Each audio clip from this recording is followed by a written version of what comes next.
Pharisees, basically. But they contain lessons within the parable that are important and valuable for us too.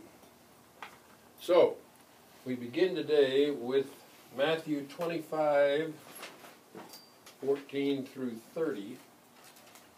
This is the so-called parable of the talents. A man went on a journey, and he called his servants and entrusted his property to them. To one he gave 5 talents, to another 2 talents, and to another 1 talent, each according to his ability. Then he went on his journey. The man who received the 5 talents went at once and put his money to work and gained 5 more. So also the one with the 2 talents gained 2 more. But the man who had received the 1 talent went off and dug a hole in the ground and hid his master's money. After a long time the master of those servants returned and settled accounts with them. The man who had received the 5 talents brought the other 5. Master, he said, you entrusted me with 5 talents. See, I've gained 5 more.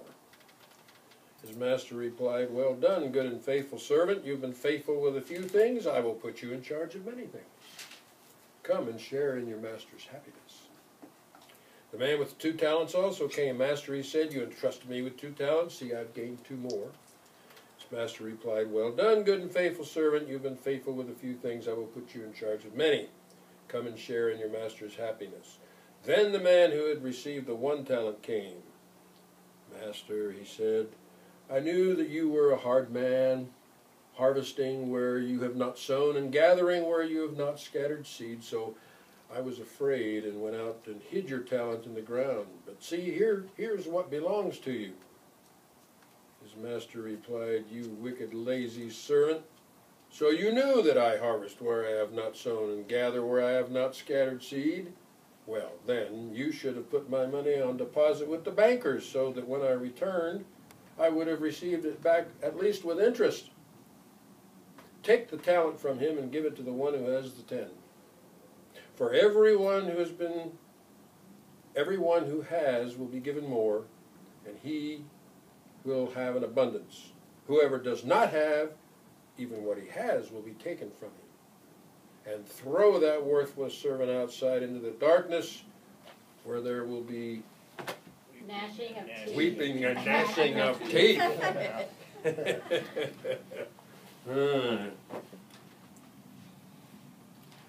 This parable not only has a strong lesson for the original hearers who were listening to Jesus, but it has several permanent lessons for us today. First of all, we should probably make note of the fact that a talent was not really a coin. Okay, at that time, talent was either a weight of copper, silver, or gold. All right, and it was most commonly a weight of silver. So 1 talent of silver, valued in today's U.S. currency, be worth about $600. So 5 talents, that's three grand. That's a pretty good sized stack of cash. The whole focus of this story is on who? Which character in the story is the focus? The 1 talent. The leader. Oh, yeah. The 1 talent guy, the guy that was a lazy servant. I'm proud of you. We need to understand right from the start. The master in the story represents God. The wicked servant that only has the 1 talent represents the scribes and Pharisees. And their whole attitude towards the law, the Mosaic law, their whole attitude toward God's truth is represented right here by this 1 talent man. Here's how it works. While the useless servant buried his talent in the ground so that he could return it to the master unchanged. That's exactly what the scribes and Pharisees did with God's law and truth. Their goal was to keep the law exactly as it was without any change whatsoever. Word for word, you never changed anything, not even a letter of the law. They even bragged about it. They had a saying, it's called building a fence around the law. Any change to the law at all, any alteration, God forbid, any new interpretation of the law was a horror. In fact, they consider it blasphemous. Well, they codified Mosaic law into 670-some statutes to It was more build than a that. wall around. Yeah, that's right. In other words, Hello. hi guys, come on in. They tried to get through town. No, we didn't. We went up and around, but Went it's up and still. around, okay. My fault in Art in the Park. Yeah. So anyway, Glad you're here. what the Pharisees had done, as you're indicating, they had absolutely paralyzed the God's law. They had paralyzed religious truth. So in this parable, Jesus is condemning the religious leaders, the Pharisees, for maintaining the status quo, really, what it amounts to. See, for Jesus, you know, there could be no true practical religion without adventure, without exploration, without interpretation, without seeking new truths, all of that. God has no use for the shut mind. Okay? And that's what the Pharisees had done. So, and I never knew this until I went into this myself, the one-talent guy is the Pharisee, who doesn't want to see anything change. Now, there's a lot more to this parable than just that. Brian, why would they call the guy wicked, though? I could see, I don't understand why he was wicked, because just because he didn't want to change doesn't mean you're wicked. I've never been able to figure out why that's put in there. I don't know. Maybe he's trying to describe the kind of a guy that he was. I think it's an issue with translation. That just always has bothered me. I thought, what, I mean, it doesn't, if just because he didn't do something right, or he's got a shut mind, that doesn't always make you wicked. No, I think it has to do with translation and picking a word today that's somewhat means something similar to Well, what thank was- you, I didn't mean to interrupt, but That, that word's always Rick, bothered would me. make more sense to me than anything I could think of. I see that a lot. Yeah. And if you read a lot of commentaries, you'll get all the different meanings that other word could really say. Yeah. And it's just that we struggle with what do they mean? Yeah, that's right. What do they really mean? And you know, as far as our class is concerned, there have been times where we've had a certain piece of scripture where I presented you with 3 different alternatives, possibilities. So, well, you know, pick your own interpretation on this one, because they are all applicable. Well, first of all, the parable tells us that God gives to people different gifts. He gives some more, he gives others less. But the point is not the amount of talent that a person has received, but how they use what they have been given. I, at my age, have finally figured out what my talents are. And I know I can do some things that some people can't. And on the other hand, I know all kinds of people that can do all kinds of things that I can't. And it doesn't bother me. I've got my thing, and I try to do my thing. That doesn't make anybody better or worse than anybody else. That's just the way it is. In other words, God does not demand from a person abilities which they don't possess. However, God does expect that a person should use to the maximum the abilities that they have. So we all realize the fact that people are not equal in talent, but people can be expected to be equal in their efforts to exercise their talent. Okay?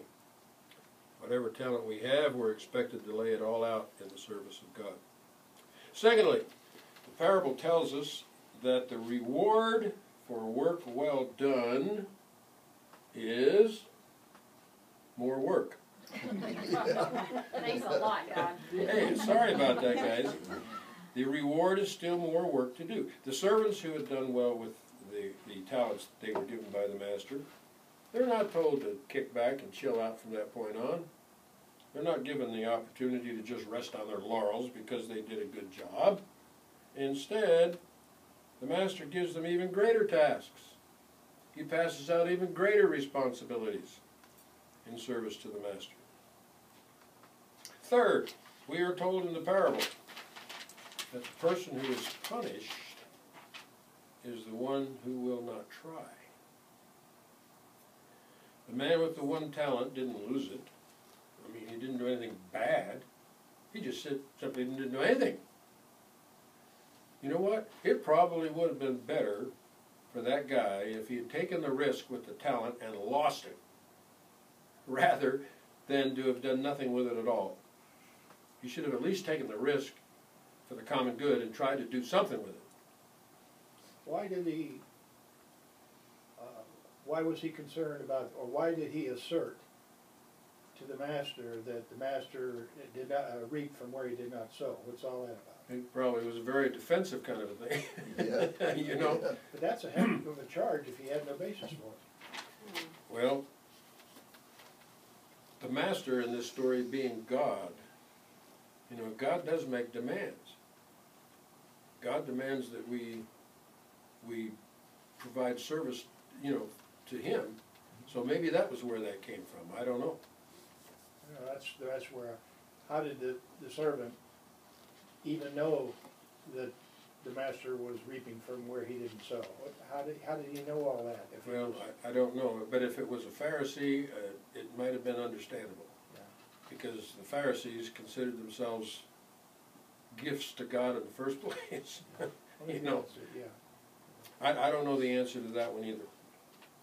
Anyway, there is a fourth thing, and that is there is a rule of life here, which is really universal when you think about it. And that is that the one who has more will be given more. The one who has little will lose what little he has. Now, how do you interpret that? Where do you think that comes from? Well, if you don't use the talent that God gave you, if you just say, I'm not doing this, then you've lost it. You've lost your ability to even do it. And sometimes you just say, I'm not going to do it when you know you should. I think it's... Gee, that's really profound, dear. Thank you. How many of you agree with that? I do. Okay. Yeah, I think that's exactly what this means. Yeah. If you have a talent and fail to exercise it, you're eventually going to lose the ability to do it. Whereas if you continually exercise and work on the talent that you have, you get better and better at it. A couple examples. If you are really proficient at some kind of athletic endeavor, okay, I failed that one. or if you have a gift for music, the more you practice, Yeah. the more you exercise it, the better you get, and the more you can do. The harder you work at it, the more proficient. The larger the task you're able to take on after that. It's even easier than that. If you're a really good landscaper, you're gonna get a lot of jobs. Yes. You're not, You're not. Yeah, oh. But on the other hand, if you fail to exercise that ability, you lose it. Take anything, piano, golf, singing, carving wood, writing sermons. Piloting around. The only way that you can keep a gift and better it is to use it to the max in the service of God and in the service of your fellow man. And you do that in your entire life. There are Yes. people that have talents, and I'm saying this church-wise too, I've heard this, and when they get to be our age, because, you know, we've done it for so long, they say, I'm giving it to somebody else, I don't want to do this anymore. Well, you know what, that's not right. If God gave it to you, do it until you stand before Him, unless you can't do it anymore. But I think you use excuses sometimes. Well, I've done this now, let somebody else take over. Well, my senility is not an excuse, it's real. You're doing just fine in your senility, Brian. Yeah, that's a good talent, honey. You do better than anyone. So if you look at it this way, you can also apply this back on the Pharisees. See, the Pharisees had a religion that had been codified, had been cut down to the status quo, and it was stale. It was stale. It wasn't producing anything. They were stuck in a spot. They couldn't move on from there. They couldn't go any place with it. And so their religion became very unproductive. As a matter of fact, if you think about it, it was pretty well useless as a religion to anybody but themselves who gratified themselves by trying to continue doing it. So, anyway, that was the focus of that particular parable. Now, I never knew that. I could never figure out why the poor slob that just gave the master back his money got punished so bad.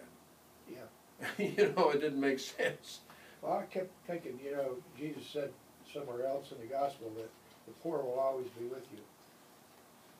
So there's gonna be, and we have that going on all around us, we have all of our lives. And you kinda wonder, well, why don't you pull yourself up by your bootstraps and do all this kind of stuff? And a lot of them won't, or can't. I can't.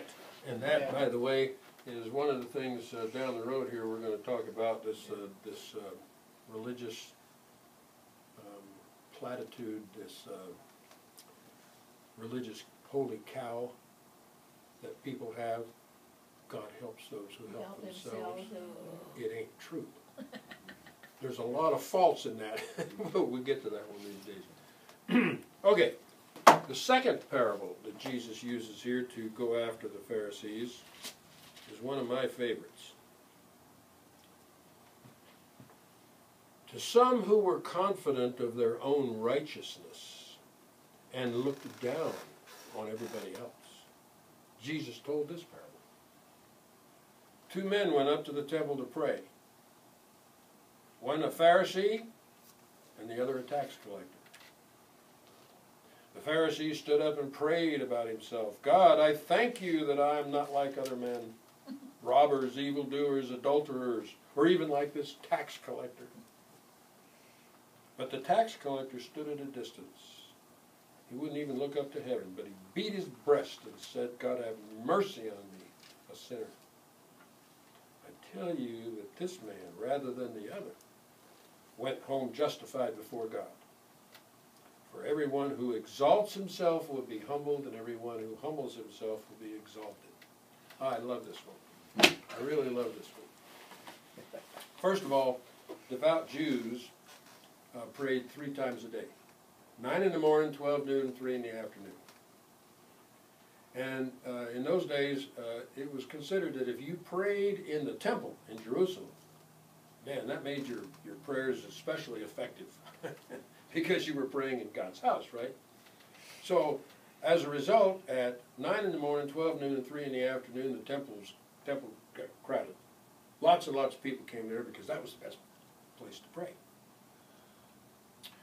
Well, Jesus tells us of a Pharisee who prayed regularly in a very public place. Might very well have been the temple. Could have also been the marketplace. And right there in the middle of large crowds, the Pharisee would stand and raise his hands up to heaven, throw his head back like he was almost in a state of ecstasy, and in a loud, loud voice, he would pray very dramatically. The purpose of all this? Well, it was to impress people with his holiness. He didn't go there to pray to God. He was praying to himself. It was all about giving himself a favorable testimony before God. It was all, look at me, I am so holy and better than all the rest of you. Look at how I pray. Another thing, Jewish law prescribed only one absolutely required fast during the year, and that was to occur on the Day of Atonement. But those who sought to gain special merit, those who sought to elevate themselves before God, those who sought to impress everybody with their holiness, also fasted on every Monday and Thursday all year long.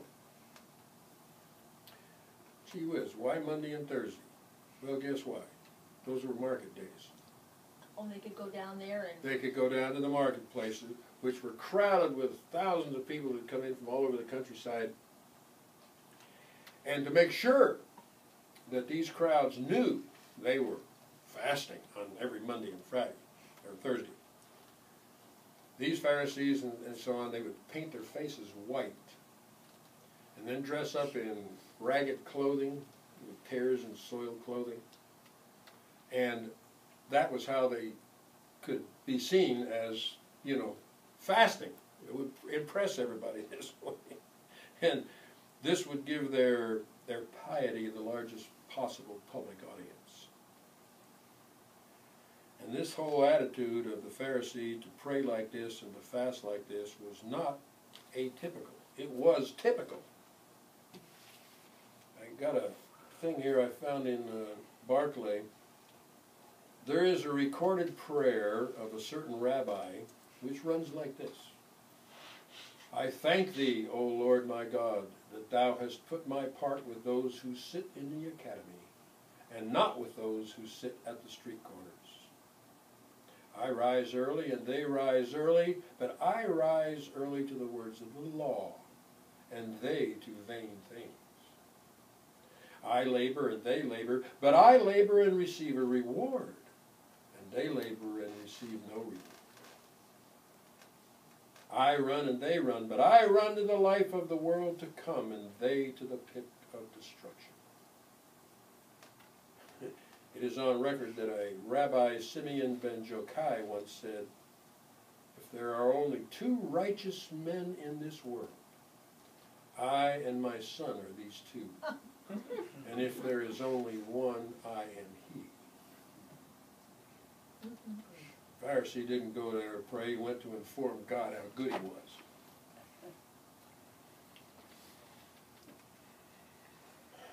Well, then we have the tax collector.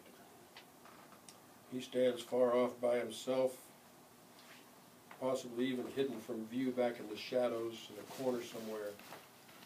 He doesn't even lift his eyes up to God. And as he prays, he doesn't just confess that he is a sinner. You can see him saying, oh, I am the worst sinner. I'm the sinner of all time. And so Jesus says that this heartbroken, self-despising prayer, which rewards the tax collector with acceptance before God. You know what? If you ever wondered why the Pharisees hated Jesus, if you ever really wanted to know why they plotted to kill him, this one parable alone would do it. There's no question about it. And here's the reason. Tax collectors were hated. They worked for the Romans. They collected taxes for the Romans. They were Jews, but they were considered traitors to their own people. It was a lot worse than that. They were also, for the most part, completely dishonest. And the amount of taxes that they insisted on receiving from the people, they were fleecing their fellow Jews. They were giving them excessive amounts of tax so they could line their own pockets and enrich themselves. I mean, how low can you go? For the Pharisees, who considered themselves to be better than anybody else, who considered themselves to be holier than thou, way above the heads of everybody else, to be told that they were worse than tax collectors, that was the ultimate insult. That was the bottom. It can't get any worse than that. You want to know why they wanted to kill Jesus? Well, this parable also tells us 3 very important things about prayer. No one who is proud can pray. Used to be a saying, I don't know if you ever heard it or not, the gate to heaven is so low that it can only be entered on your knees. Second of all, no one who despises their fellow man can pray. It's very wrong in praying to God to elevate yourself above others. That's a baddie. No matter who we are, no matter what we have done, we're just one more person in a whole multitude of sinning, suffering, sorrowing people. Every last one of us kneeling before the throne of God asking for mercy and grace. None of us are better than anybody else.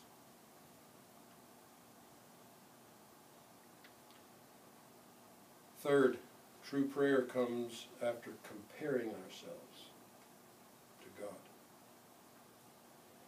Take the Pharisee in the parable. He was being truthful enough, I suppose. He did fast twice a week. He did tithe. He was a better person than some. I mean, surely he wasn't as bad as the tax collector. Well, goody, goody for him. When the the Pharisee is compared to God, how great is he then? There's a little story, see you guys, there's a little story told of a place in Yorkshire, England. And out in the countryside, there's this little cottage. The cottage had been whitewashed, so it was all white. And it was sitting out in a vast field of green shrubbery and grass. And as you drove past on the road, I mean, that cottage just stood out like a brilliant beam of light because it was all white in such a field of green. But then you drive past that same cottage in the dead of winter. A heavy, deep snow had fallen all around. The whiteness of the cottage seemed to be dull, soiled, almost gray in comparison to the virgin whiteness of all the snow around it. What's the lesson? Comparison. Yeah. Comparison. It all depends on what we compare ourselves with. And, you know, if we get to thinking how good we are, or how holy we are, like the Pharisees, compare yourself to Jesus. And when you do that, there's nothing left to say, God have mercy on me. I must be the greatest sinner of all time. God have mercy on me. But the Pharisee stood there with his hands raised and said, God, how lucky you are to have me. Yeah. And you know, I would never say that to God. no. I think he's lucky to have you.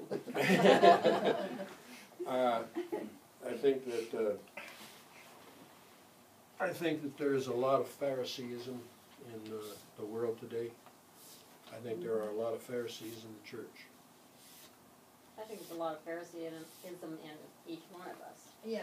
There is. We have to There work is. on There is a that. certain amount of Phariseeism in all of us. When you think about it, because you find yourself, you know, sitting there thinking one day, you say, well, you know, I'm not the greatest person in the world, but, you know, I'm a lot better than they are. You know, I know that I have my faults and weaknesses, but I'm not that bad. You know, that whole syndrome of thinking, you know, and if you let that get away from you, next thing you know, it's pharisaical. You know. Okay, Those were great parables. next week we are going to do two parables that are meant to describe what God is like. And I'll bet you can guess what they are. Do I win something if I can guess or not? No. One has to do with the lost sheep and the shepherd, Oh, the shepherd. yeah. and the other has to do with the prodigal son. Yeah. And the prodigal son is one of my favorite parables of all time. You recall the wayward son who went off and squandered his money and lived partying it up and so on and so forth, and finally realized that what he had done, goes to come home and is willing to be a slave in his father's household. The father takes him back with full honors. I did that. Been there, done it. I went away from home and didn't like where I was and what I was doing and so forth. Because you missed me, that was why. Yeah, that was, I'm sure That was it. No, what? It. No, what? Anyway, I got He myself agreed. expelled from college. I won't go into any morbid A details. Christian college. Oh, And I was afraid to come home to the minister. to my father, Yeah, who he's was a PK, pastor. for those of you who don't know. Yeah. And I was afraid to come home. In fact, I almost didn't. But I finally did. I came home all the way from Maryville, Tennessee, on a bus. Thank And, you, Brian. my father said he was going to meet me in Kingman to bring me back home to Boulder City, and I was terrified. sure. You know, I was really embarrassed. So I was standing there at the bus station wondering what in the heck am I gonna say? What kind of excuses am I gonna give? And I felt this hand on my shoulder. I turned around, it was my father, and he threw his arms around me and he said, "Welcome home, son." So the parable of the prodigal son has special meaning to me because I was there. Okay, That brings tears to my I know eyes, it. Brian. It does mine too. No, that's Yeah, true, well. isn't that beautiful? Yes. My eyes don't need that this morning. Sorry for walking in